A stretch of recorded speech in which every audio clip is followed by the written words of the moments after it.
महत्वपूर्ण सवाल है और बहुत लोगों के काम की है बात होगी, सभी के काम की बात होगी।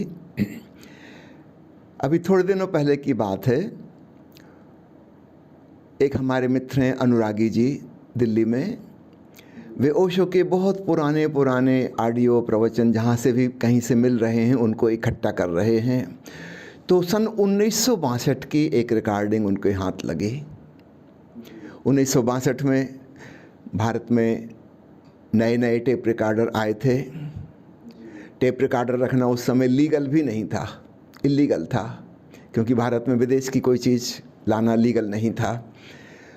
तो किसी चोरी छिपे किसी मित्र ने ओशो की प्रवचन को रिकॉर्ड किया है, तो उसका स्पूल टेप मिला, तो उसको उन्होंने डिजिटलाइज्ड फॉर्मेट में चेंज किया है। उसको मैं सुन रहा था और उसको टेक्स्ट रूप में कन्वर्ट कर रहा था, टाइपिंग कर रहा था। बहुत अद्भुत बात ओशो ने उसमें कही। ओशो कह रहे हैं कि प्राचीन युग में सद्गुरु ने जिस मार्ग से पाया है वह उसी मार्ग को अपने शिष्यों को बताता था। स्वाभाविक है, अगर मैं बीमार था और मैं पैरासीटामॉल खाने से ठीक हो गया, बुखार उतर गया, तो मैं सबको बताऊंगा कि पैरासीटामॉल खाओ। किसी अन्य व्यक्ति को पैरासीटामॉल से फ़ायदा नहीं हुआ था, एस्पिरिन से फ़ायदा हुआ था, वो कहेगा कि एस्पिरिन खाओ। तो जिस चीज़ से जिसको लाभ हुआ है वह उसका प्रचार प्रसार करता था। और एकांगी मार्ग हुआ करते थे। जो भक्ति में डूबा है वह केवल भक्ति के बारे में जानता है, उसको भक्ति के अलावा किसी चीज़ का पता ही नहीं, कोई ज़रूरत भी नहीं। उसने भक्ति के द्वारा परमात्मा को पा लिया, परम मंजिल को। किसी ने तांत्रिक साधना की, उसके द्वारा परम मंजिल को पा लिया। किसी ने कर्मयोग से पा लिया, किसी ने ज्ञान योग से, किसी ने ध्यान से, किसी ने सांख्य से, किसी ने हठ योग से। तो अलग अलग मार्ग थे और एकांगी मार्ग से ही लोग चल रहे थे, क्योंकि एक को साधना भी अपने आप में बहुत बड़ी बात है।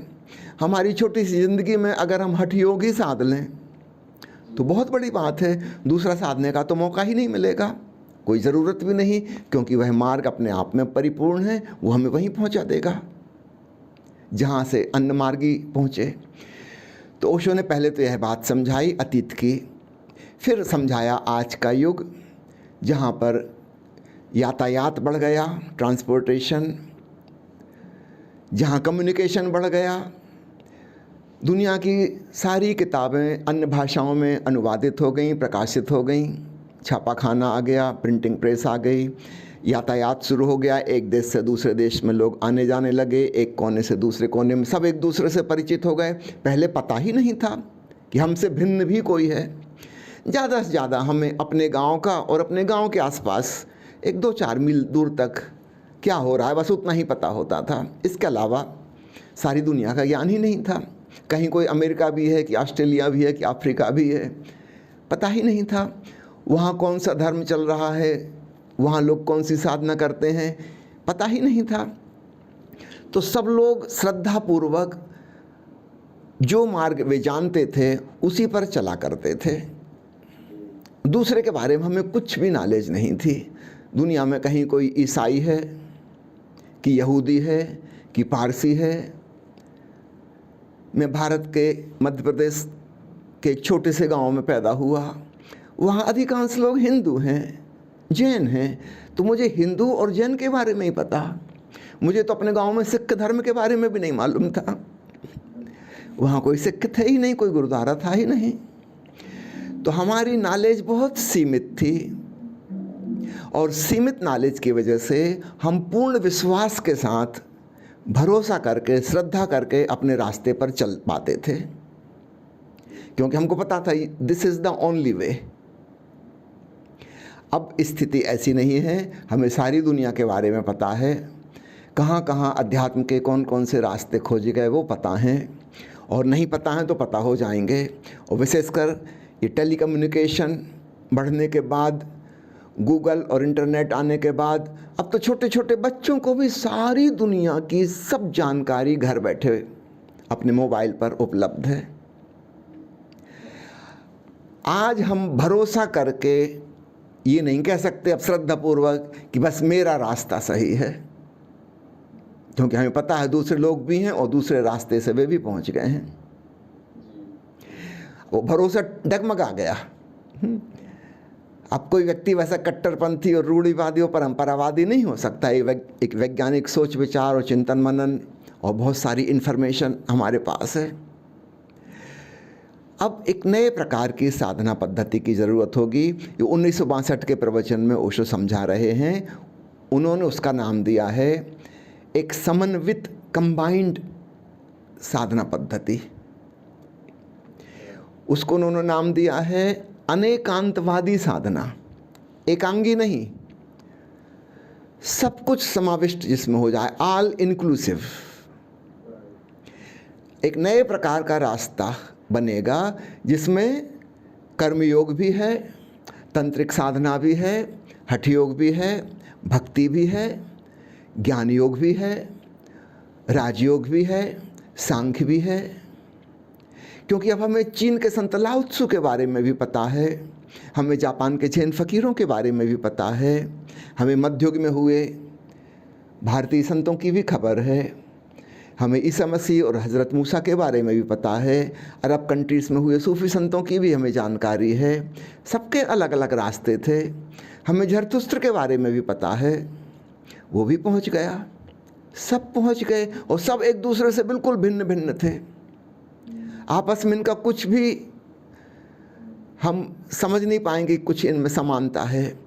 तो ओशो ने कहा कि मेरे सामने जो सबसे बड़ा चैलेंज है कि इन सब विपरीत दिखने वाले मार्गों में कौन सा कॉमन फैक्टर है, वो एक्सट्रैक्ट, वो सार संक्षेप, वह मैं उजागर कर सकूं। अब ये किसी एक छोटे से समुदाय के लिए नहीं है, एक देश के लिए, एक जाति के लिए नहीं है, एक धर्म के लिए नहीं है, यह पूरे विश्व के लिए होगा, भविष्य के लिए होगा, आने वाली पीढ़ियों के लिए होगा। अनेकांतवादी मार्ग जिसमें सब कुछ शामिल होगा। हाँ, ये बात अलग है, किसी व्यक्ति को भक्ति रास आती है तो वो उसमें ज़्यादा डूबेगा, लेकिन अब उसे पता है कि दूसरे भी रास्ते हैं।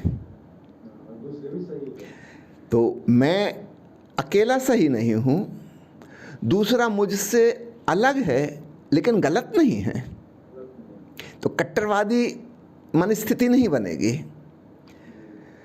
हम दूसरे को भी स्वीकार कर पाएंगे कि ठीक है, मुझे साइकिल चलाने में मज़ा आता है, मैं साइकिल से जा रहा हूँ, आपको कार अच्छी लगती है, आप कार से यात्रा कीजिए। किसी को पानी की बोट प्यारी लगती है, पतवार चला के यात्रा करने का मज़ा है, चलिए आप बोट से पहुँचिए। लेकिन हमें पता है कि हम एक ही मंजिल की तरफ जा रहे हैं। कोई पैदल भी जा सकता है, कोई हवाई जहाज़ से भी जा सकता है, कोई बैलगाड़ी में भी जा सकता है, कोई घोड़े पर सवारी करके जा सकता है, कोई हेलीकॉप्टर से जा सकता है। मंजिल हमारी एक है, हमारे जाने के साधन अलग अलग हो सकते हैं। तो दूसरे के प्रति जो निंदा और आलोचना का भाव था वो हमारे भीतर कभी पैदा नहीं होगा। हाँ, मैं अपनी मौत से चलूं, है ना, लेकिन दूसरे अपनी मौत से चलेंगे। तो हमारे भीतर एक विहंगम दृष्टि, एक पैनोरामिक व्यू सारी आध्यात्मिक साधना पद्धतियों का होगा। एकांतवादी दृष्टि नहीं होगी, अनेकांतवादी दृष्टि होगी। सब कुछ का समन्वय, और सबके भीतर सार क्या है, एसेंस। वह एसेंस है एक शब्द में साक्षी भाव। यदि हम साक्षी भाव को कर्म के संग जोड़ दें तो हमारे सामान्य कर्म कर्मयोग हो जाते हैं। यदि हम साक्षी भाव को अपनी इंद्रियों की संवेदनशीलता के साथ जोड़ दें तो हमारी इंद्रियों की संवेदनशीलता, हमारा भोग तांत्रिक हो जाता है। यदि हम अपनी साक्षी भाव को सांसों के संग, प्राण ऊर्जा के संग जोड़ दें तो यह प्राण योग, हठ योग बन जाता है। यदि इस साक्षित्व को अपनी भावनाओं के साथ हृदय के संग जोड़ लें तो भक्ति निर्मित हो जाती है। एसेंस वही है। यदि हम विचारों के संग साक्षी को जोड़ लें तो ज्ञान योग बन जाता है। यदि हम इन पांचों चीज़ों के संग इकट्ठा साक्षी भाव जोड़ लें उसका नाम राजयोग है। अब हम चुन नहीं रहे कि कर्म में, भोग में, श्वास में, भाव में कि विचार में। ये जो 5 छोटी छोटी पगडंडियाँ हैं, मार्ग हैं। अब हम इसमें चुन नहीं रहे, राजमार्ग बन गया राजयोग, हाईवे। जो कुछ भी हो, और ज़िंदगी में सभी कुछ हो रहा है। कभी हम क्रियाएं कर रहे हैं, कभी हम स्वाद ले रहे हैं, कभी हम कुछ नहीं कर रहे, आती जाती सांस को ही देख रहे हैं, कभी विचारों के साक्षी हैं, कभी हृदय में कोई भावना आ गई उसके साक्षी हो गए। अब हम चुन नहीं रहे, चॉइसलेस अवेयरनेस, इसका नाम राजयोग, या इसी को हम ध्यान योग भी कह सकते हैं। ओशो की किताब है ध्यान योग प्रथम और अंतिम मुक्ति, उसमें ये 5 प्रकार की विधियां समाहित हैं, सब कुछ ऑल इंक्लूसिव। अब इसके बाद एक और चीज़ रह गई, वो है सांख्य, जिसमें समस्त विधियों का निषेध है, नो टेक्निक। तो 6वें में 5 का इकट्ठा जोड़ है, एवरीथिंग एक्सेप्टेड, चॉइसलेस अवेयरनेस, और 7वें में 5 का निषेध है, किसी चीज़ की ज़रूरत नहीं, बस साक्षी हो जाओ, सीधे ही साक्षी हो जाओ। एक छोटी सी उपमा के द्वारा मैं इस बात को समझाऊंगा तो सारा कन्फ्यूज़न दूर हो जाएगा। समझो एक वैद्यराज हैं, उनके पास एक मरीज आया और उस मरीज ने कहा कि मुझे ये तकलीफ़ है। वैद्यराज ने कुछ जड़ी बूटियाँ कूट के उनको दी और कहा कि इन जड़ी बूटियों के पाउडर को आप शहद में मिला के पी लीजिएगा, चाट लीजिएगा। वह व्यक्ति कहने लगा कि क्षमा कीजिए वैद्यराज जी, मैंने कसम खाई है मैं शुद्ध शाकाहारी हूँ, कोई भी एनिमल प्रोडक्ट यूज़ नहीं करता, तो शहद का भी मैं इस्तेमाल नहीं कर सकता, कोई और उपाय? वैद्यराज ने कहा कोई बात नहीं, दूध में घोल के पी लेना। वो कहने लगा कि आप मेरी बात समझे नहीं, मैं कोई एनिमल प्रोडक्ट यूज़ नहीं करता, शहद भी नहीं, दूध भी नहीं, क्या कोई और उपाय हो सकता है? I am 100% vegan. वैद्यराज ने कहा कोई बात नहीं, आप पानी में घोल के पी लीजिए, अगर कड़वी लगे थोड़ी शक्कर मिला के पी लीजिएगा, बात बन जाएगी। असली बात है ये दवा तुम्हारे पेट में जानी चाहिए। शहद, दूध या पानी महत्वपूर्ण नहीं है, तुम किसी भी विधि इसको भीतर ले जाओ, ये तुम्हारे रक्त मांस मज्जा में पहुंच जाए तो बीमारी ठीक हो जाएगी। वो आदमी कहने लगा अगर मैं दवाई को ऐसे ही फाँक जाऊं, वैद्यराज ने कहा खुशी की बात, थोड़ा स्वाद कड़वा है, लेकिन अगर तुम ऐसे ही खा सकते हो ऐसे खा लो, नो प्रॉब्लम, ये भी चलेगा।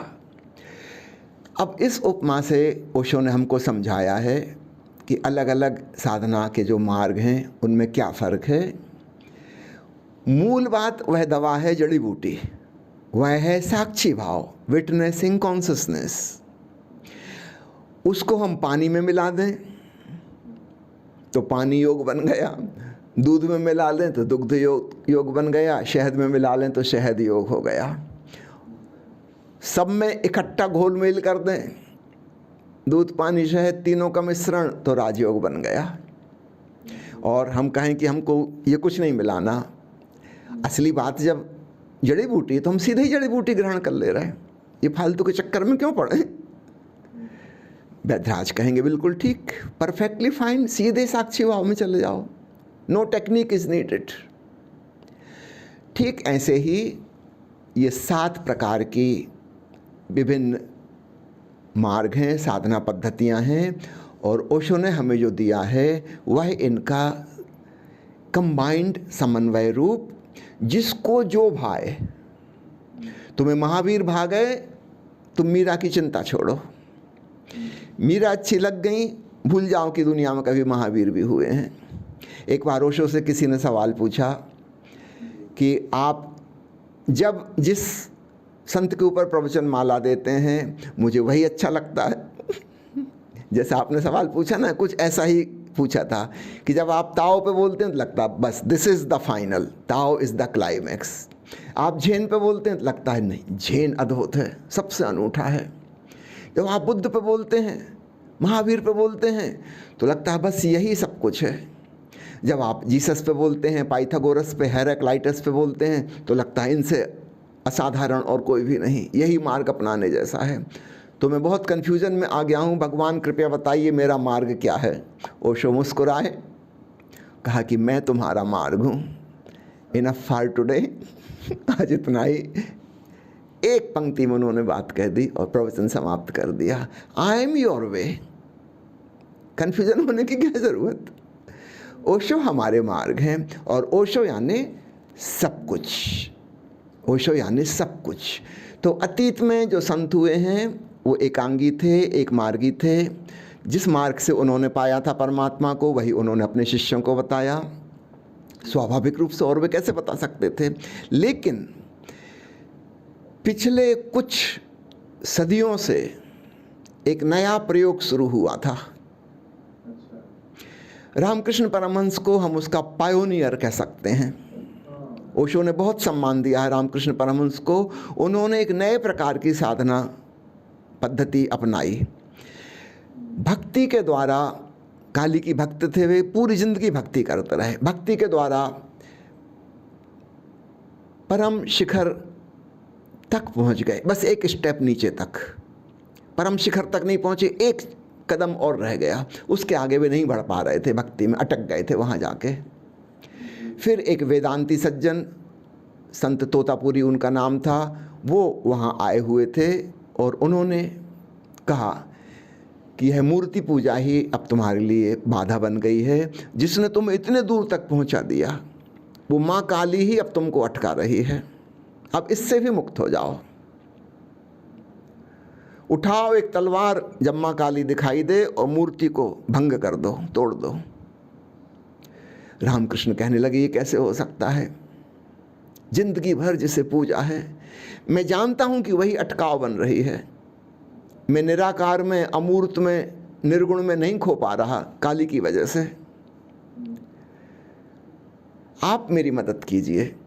बात मैं समझ रहा हूं कि ये जो रूप है, आकृति है, यही मुझको अटका रही है, मैं साकार से बंध गया हूं।